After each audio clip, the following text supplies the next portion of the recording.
There's this one song he made. It wasn't one of his big iconic ballads. It wasn't a rock and roll anthem that defined the 50s. It came in that weird in-between period for him. The late 1960s. He was a movie star. But the movies were getting silly. The music was getting safe. He was losing his edge. Or so everyone thought. And then he recorded this track.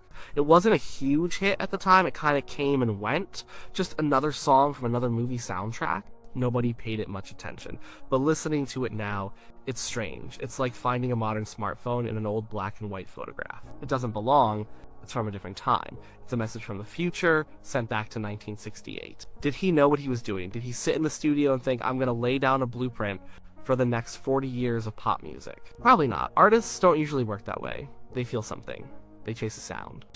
They're trying to make something that feels good, that feels right in that moment. But sometimes, in chasing that feeling, they stumble onto something much, much bigger. They tap into a current that hasn't even crested yet. This song is one of those times. It's a 3-minute prophecy.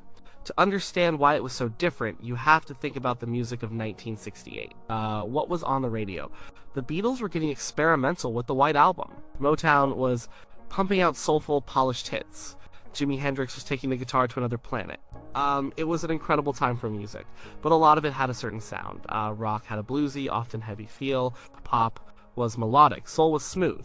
This song wasn't any of those things. It was something else. It was lean, it was tight, it was all sharp angles and nervous energy. The most important thing wasn't the melody. It wasn't the lyrics, it was the groove. Let's start with the bass line. That's the foundation of everything. The bass in a lot of 50s and 60s rock and roll was simple. It walked. It provided a steady, predictable anchor. It was the floor you could stand on. The bass in this song doesn't walk. It struts. It jabs, it's funky, it's playing notes in the spaces between the beats, it's syncopated. It's a rhythm instrument first and a harmonic instrument second. This was the kind of bass line James Brown was building his empire on. It was the engine of funk music. But this wasn't James Brown, this was the king of rock and roll, a guy most people associated with ballads and hip swiveling. For him to be on a track with a bass line this aggressive, this rhythmically complex, was a huge shift.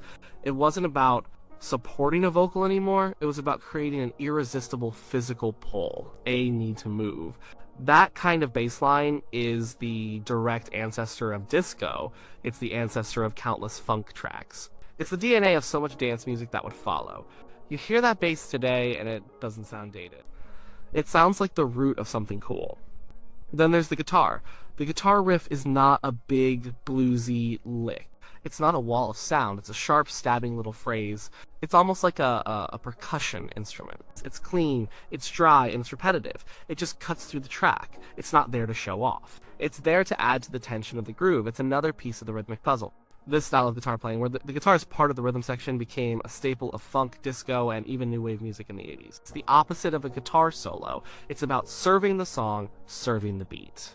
It's about being part of a machine, a dance machine, and the horns. Horns in the 60s were often sweet. They provided a lush background, a pad of sound for the singer to float on. Think of a Righteous Brothers song. The horns are big and emotional. The horns in this song are not that. They are punctuation. They are exclamation points. They hit hard and then get out of the way. Sharp stabs. It's the same way funk bands used horns. They were a percussive element, adding accents and power to the rhythm. They were there to make you jump, not to make you swoon. So you have this foundation.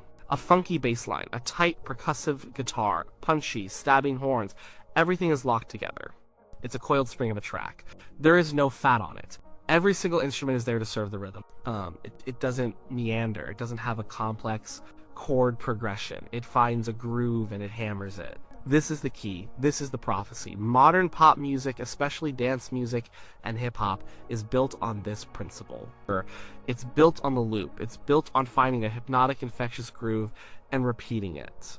The repetition is the point. It puts you in a trance. It makes you want to dance. This song from 1968 is built like a modern dance track. It has a break. It has a section where most of the music drops out, leaving the raw beat. This is the part that DJs in the future would search for, the breakbeat, the raw material for hip-hop. Now let's talk about his voice. He isn't crooning here. He's not belting it out like a power ballad. His delivery is clipped, it's rhythmic. He's almost speaking the lyrics in parts. A little less conversation, a little more action, please. He's riding the beat. He's another instrument in the mix. His voice is part of the percussion. The phrasing is urgent and demanding. It's not romantic, it's physical. This vocal style, a sort of rhythmic, half-spoken delivery, foreshadows so much. You can hear the seeds of rap in it. The focus is on rhythm and attitude, not on long, melodic lines. You can hear the influence on singers in rock and pop who use their voice as a rhythmic weapon, not just a tool for melody. It's a modern vocal performance. It's stripped of the old-fashioned sentimentality that colored so many of his other records from that era. So you have the structure of a modern dance track. You have the elements of funk. You have a vocal delivery that hints at hip-hop, and this was all happening in 1968.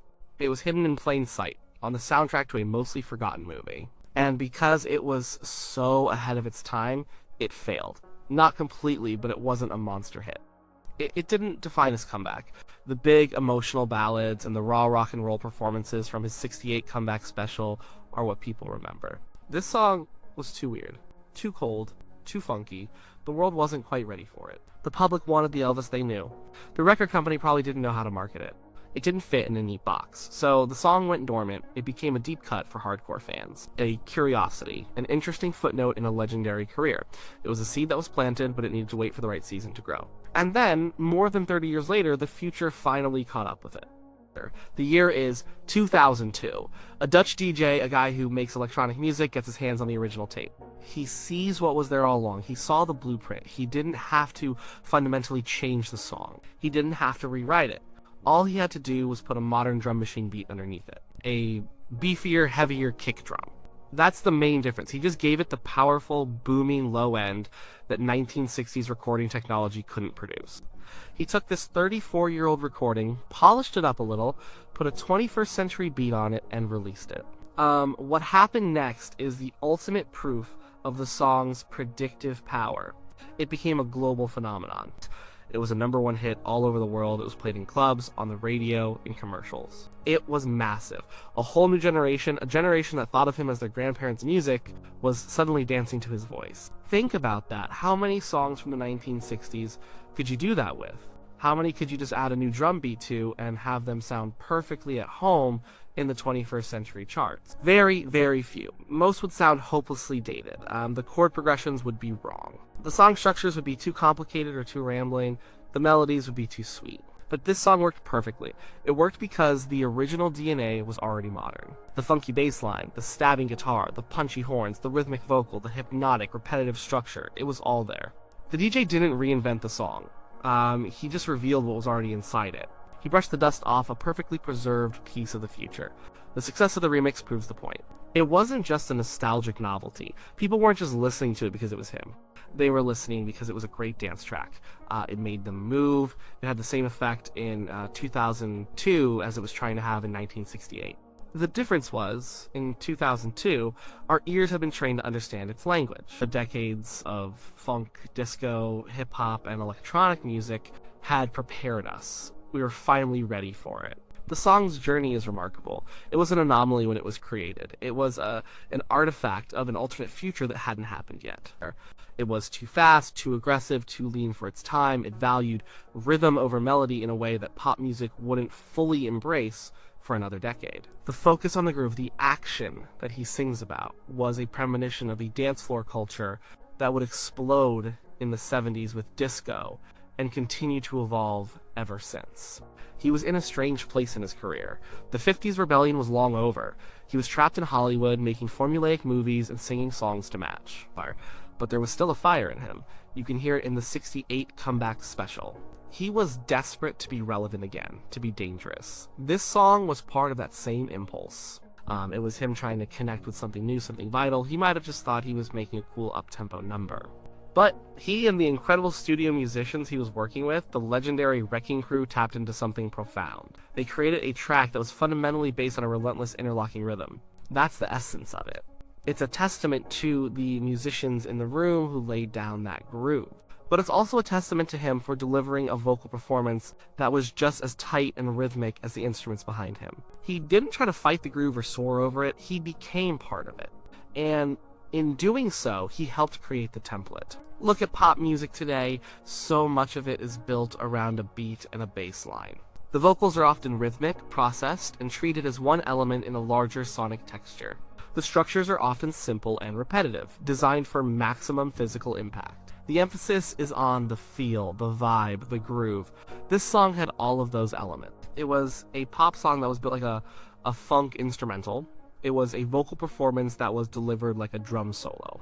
It was a commercial product that contained a radical, forward-thinking idea about what a pop song could be. It's a strange thought that one of the most predictive, futuristic songs of the 20th century was made by a man who was often seen as the ultimate symbol of 50s nostalgia.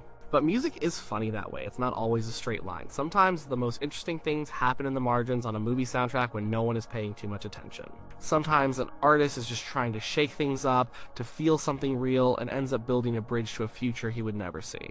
He wasn't just the king of rock and roll. For one brief, overlooked moment in 1968, he was a prophet of the dance floor.